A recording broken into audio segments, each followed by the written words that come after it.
2 ঘন্টার চুক্তিতে বিয়ে, এরপর তালাক, মসজিদের বারান্দায় সহবাস, নাম ইসমত আলী আশিকি, মাদ্রাসার মুহতামিম। তাহলে বুঝুন সে কত বড় লেভেলের একজন ফতুয়াদারি।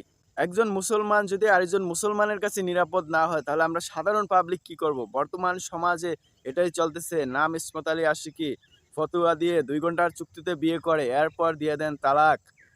দেখুন বর্তমান সমাজে মানুষ লেবাস লাগিয়ে একজন মুসলমান কিভাবে আরেকজনের মুসলমানের ক্ষতি করতেছে। তার কাছে যদি একজন অমুসলিম যায় তাহলে সে কি করবে?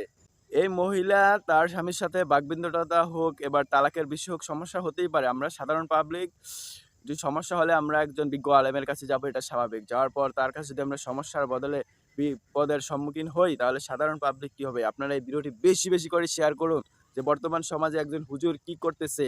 সে লেবাসের ভিতরে থেকে একজন মানুষের ক্ষতি করতেছে। আপনারা বেশি বেশি করে শেয়ার করে দেখিয়ে দিন যে মানুষ যদি কোনো হুজুরের কাছে যায়, হুজুরও তাকে দর্শন করে ফেলে, তাকে 2 ঘন্টা চুক্তিতে বিয়ে করে। এটা কেমন বিয়ে? তারপর তালাক দিয়ে ফেলে।